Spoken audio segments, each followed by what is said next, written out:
Bonjour, alors qu'est-ce qu'évoque pour vous le 1er mai? Est-ce que vous pensez au muguet, et donc à la question du porte-bonheur? Est-ce que vous pensez au travail sous la forme, le 1er mai c'est la fête du travail?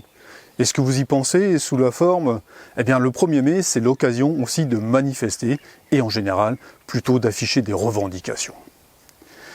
Eh bien, ce que j'aurais à vous proposer, c'est de considérer en fait une façon de travailler qui réconcilierait le muguet et la fête du travail. Bref, quelque chose qui donnerait vraiment envie de célébrer le travail.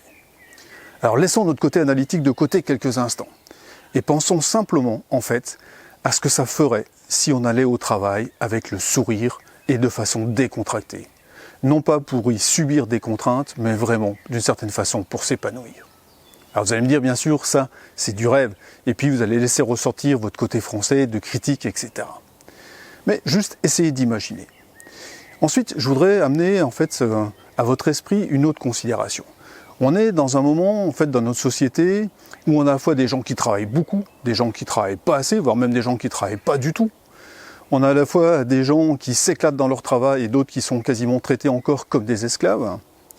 Et on sait que tout ça, ça va changer dans les quelques années à venir, en fait sous la pression notamment de la technologie. Qu'est-ce qui pourrait nous aider à faire cette transition entre ce que nous vivons aujourd'hui et puis ce qui va se passer d'ici 10, 15 ou 20 ans? Eh bien pour ça, j'ai quelque chose à vous proposer. Ça s'appelle la reconnaissance au travail. Eh bien déjà, la reconnaissance au travail, ça a un effet immédiat. C'est que ça attire l'attention sur ce qui se passe de bien, sur le côté positif. Et donc quand on est français et qu'on a un côté plutôt critique super développé, eh bien c'est peut-être pas mal de rééquilibrer ça avec du positif. Ensuite, la reconnaissance au travail, c'est quand même un formidable outil de relation entre les personnes. Et puis aujourd'hui, avec la crise du Covid, avec le télétravail, en fait, de quoi on se plaint en tant que travailleur? Eh bien, c'est d'une certaine forme d'isolement. C'est d'un manque de relation aux autres. Eh bien, justement, la reconnaissance au travail, ça vient combler ce manque. En développant la reconnaissance au travail, on va redonner de la relation au sein des entreprises. Bref, vous voyez, la reconnaissance au travail, c'est vraiment quelque chose qui peut changer la donne.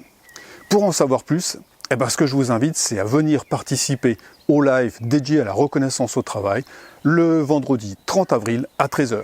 Alors je vous donne rendez-vous à ce moment-là.